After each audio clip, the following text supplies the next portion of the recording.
Welcome to the Deep Dive. We're the place you bring your most intriguing sources, and we pull out the key insights for you. Today, well, it's quite a journey we're on, based on the materials you provided.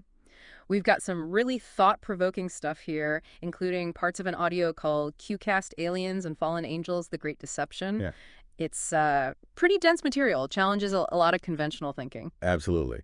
And our mission, really, for this deep dive is to explore what's being claimed in this material.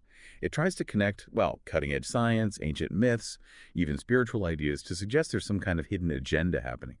We want to help you understand not just what's being said, but maybe why the source thinks it matters and what the implications might be for you. Okay, so let's start unpacking this. The source kicks off pretty strong, arguing that, the whole UFO and alien thing isn't just conspiracy theory anymore.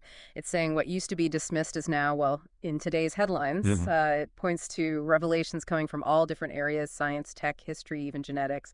Right, and it highlights Hollywood's role in this constant focus on UFOs, aliens, even Mars specifically. Mhm. The source suggests this might be deliberate. Yeah. Preconditioning us for a certain story. The idea of a secret group of aliens or maybe a secret government with these grand plans. And it makes the point you can't just write everyone off as crazy, right? Airline pilots seeing things. Exactly. The source is pretty insistent on that and Yeah. says this dive isn't just about whether UFOs are real. It kind of takes that as a given. Hmm. It's framing this as being about something much bigger, the greatest deception that's going to soon take place in the history of mankind. Wow. Okay. So from there, it gets, well, even more specific and provocative. It claims that the whole realm of human sexuality seems to be the breeding grounds for aliens. That's a direct quote. Mhm. Suggesting aliens are so fascinated with human reproduction. It talks about abductions, taking the female egg, this overwhelming curiosity with the human anatomy. And what's interesting, or how the source presents it, is that this isn't new. It tries to link this modern stuff directly to ancient myths and legends. Atlantis, Hyperborea, Ultima Thule, these old stories, where, according to the source, the gods came to Earth, mated with Earth women, and created a hybrid race that was, superior. So, okay, ancient hybrids. Oh, How does that connect to now? The source draws a direct line, a pretty unsettling one, actually, to modern genetic engineering and genetic alteration. yeah, it specifically calls out CRISPR technology, the gene editing tool. Yeah. And gene splicing, stem cells, all these very current, powerful technologies. And the purpose, according to this source. Well, it claims things like transgenic movement, growing human organs in animals, maybe bringing back mammoths. It presents these as steps towards what it calls the ultimate goal of genetic engineering, to do away with the human race. To do away with the human race, that's quite the claim. It is. It suggests a much darker purpose behind these scientific advancements than, what's publicly stated. All right, then the source brings in some voices, quotes from some, well, pretty influential people to back this up. Like Dr. Hermann Oberth, pioneer rocket scientist, worked for Nazi Germany, then the U.S. space program. Big deal. Right. He apparently said, "We cannot take credit for our record advancement. We have been helped by the people of other worlds." And the source adds, maybe he meant entities from other dimensions. Oberth also seems to have stated quite clearly, What was that? "It is my thesis that flying saucers are real. Spaceships from another solar system. No doubt in my mind. Interplanetary craft. They do not originate in our solar system." Pretty direct. Very direct. And the source emphasizes this pattern, right? Huh? High-level people saying similar things, like Mikio Kaku, the physicist. He's quoted saying, "In my mind, there's no question that they're out there. Most likely they're out there, perhaps even visited, perhaps on our moon." And Dr. J. Allen Hynek from Project Blue Book. Yeah, Hynek's interesting. He apparently thought the UFO solution would be a huge quantum leap for science. But the source highlights a more controversial quote from him. Let me guess. About keeping the public in the dark. Exactly. We had a job to do to keep the public from getting excited. Never tell the public the truth. And the source uses that to point towards this idea of a deep state or Yeah. dark state, Mm. suggesting that if or when the truth comes out, it'll be on their terms, controlled. The source even brings in Einstein, his famous line about life elsewhere existing, "We're not alone," but then it adds this biblical filter saying, well, we've never been alone because of unseen powers, spiritual warfare. It really weaves together the scientific and the spiritual, doesn't it? It does. And then there's Ben Rich, the father of stealth from Lockheed Skunk Works.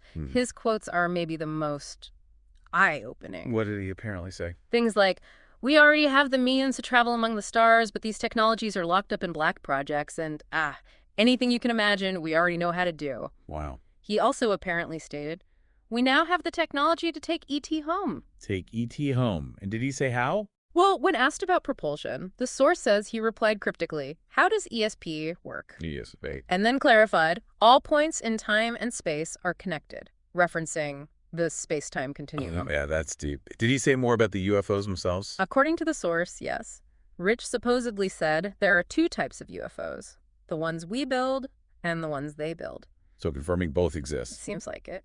And that we learned from both crash retrievals and hand-me-downs. He even claimed nearly all biomorphic aerospace designs were inspired by the Roswell spacecraft. Roswell again. And Rich's motivation for revealing this. The source says he initially thought the public couldn't handle it, but later, Changed his mind. yeah, Yeah. realized that if the truth didn't come out, powerful groups would use that technology against the people of the world. That mirrors the deep state control idea again. And it seems other officials echoed this secrecy, according to the source. Right. President Truman saying flying saucers, if real, aren't made by any power on Earth. J. Edgar Hoover complaining the FBI couldn't get access to recovered discs from the military, showing infighting or compartmentalization. And General Nathan Twining, chairman of the Joint Chiefs, saying the phenomenon is something real, and confirming that the idea everything is known by every member of the government is completely false. So lots of high-level hints at reality, secrecy, and maybe even recovered tech. But where does the source ultimately land on what these things are? This is where it takes a really significant turn. It moves away from just aliens from space.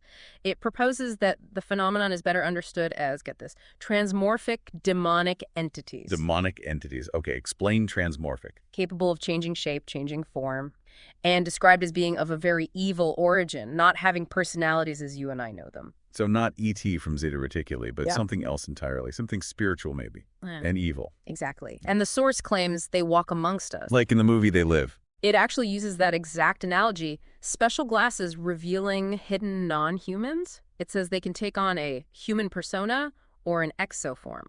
Wow. Okay, how does it support that idea?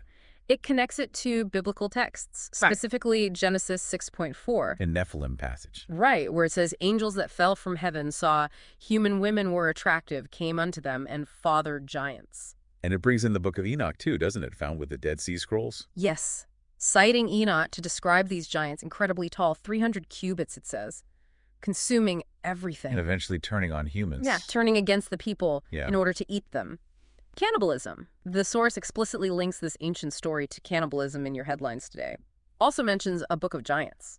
That's a pretty direct and disturbing connection to make. Does it link this to anything else happening now? It does. It mentions the rebuilding of the Arch of Baal recently in Dubai and talks about Moloch. Ancient Canaanite deity associated with child sacrifice. Exactly. Yeah. Burning children in the statue's arms, slitting throats.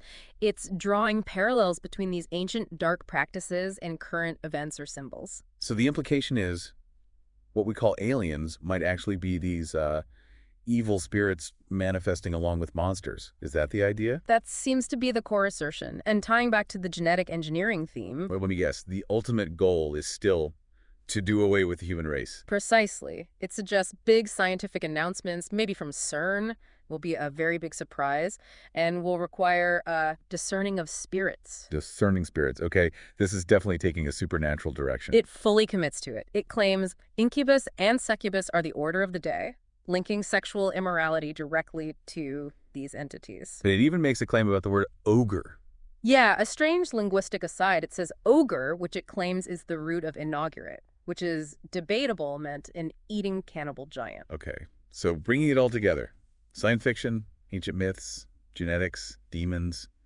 What's the end game here, according to the source, is a great deception.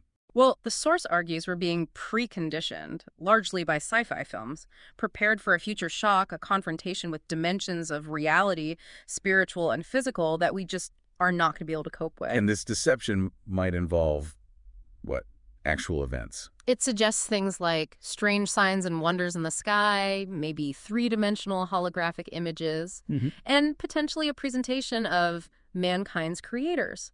But it makes a key distinction. Which is? That these creators can only manipulate existing stuff, take something and build something. They can't create from nothing, which the source reserves for the real God. Okay, so a fake creation narrative, and because of the preconditioning. Everything that they will fake, you will have already been pre-programmed to it. That's the claim. A fully controlled narrative. And it has some pretty harsh words for the media and all this. Oh, yeah. It calls them mainstream vomit brokers. Says they're hideous creatures of darkness pushing an agenda instead of truth. Very strong language. Very strong.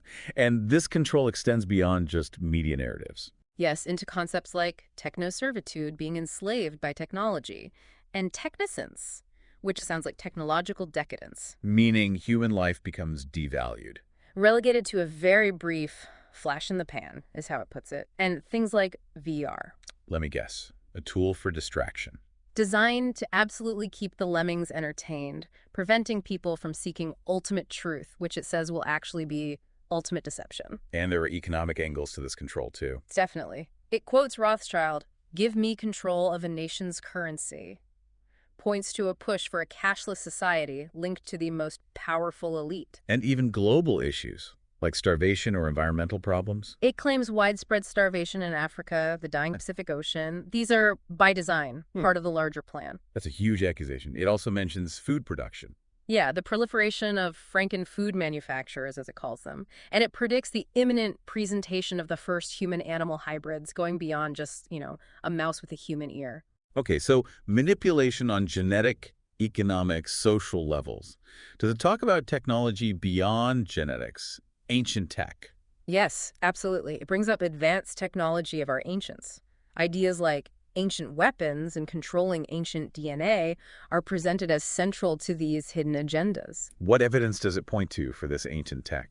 Things like apparent flood debris high up on the Sphinx and pyramids, suggesting past catastrophes and advanced construction. And those massive ground drawings. Exactly. Geoglyphs, pteroglyphs all over the world, Peru, Bolivia, Chile, also ancient crop circles, that weird spiral in Norway, presented as signs of sophisticated ancient knowledge. And this connects to modern secret tech, too, like the Ben Rich stuff. Yes. It even mentions secret space fleets and the ability to jump space. Wow. It cites General Douglas MacArthur's 1955 statement, "The next war will be an interplanetary war.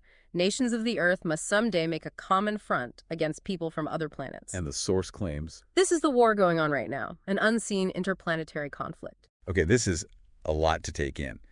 How does the source suggest making sense of all these interconnected, complex pieces? It uses the Rosetta Stone analogy, implying you need a key to decipher these interwoven events. It talks about an unseen hand operating across multiple dimensions. As above, so below. And maybe as below, so above, too.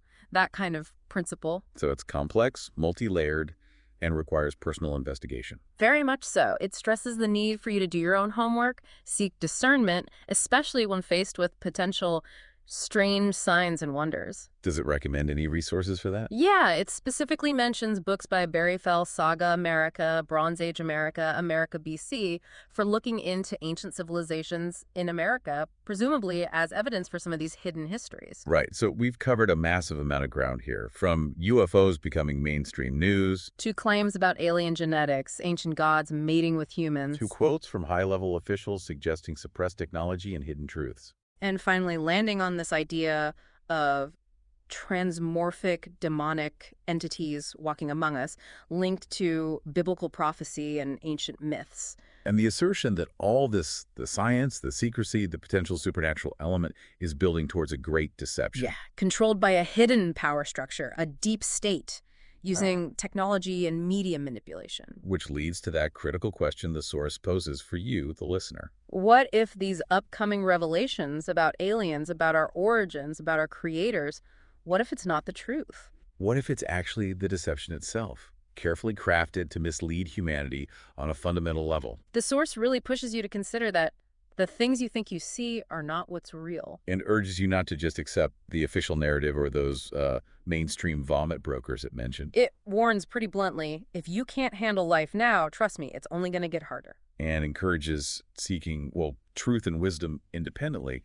as a defense against what it sees as coming challenges. So ultimately, this deep dive, based on this source, is an invitation. an invitation to think really critically about everything presented as truth. Especially in a world where, as the source claims, there's never the truth, there's only the agenda. So the final thought we leave you with is, faced with that claim, what steps will you take? How will you try to discern what's real from what might be deliberately deceptive?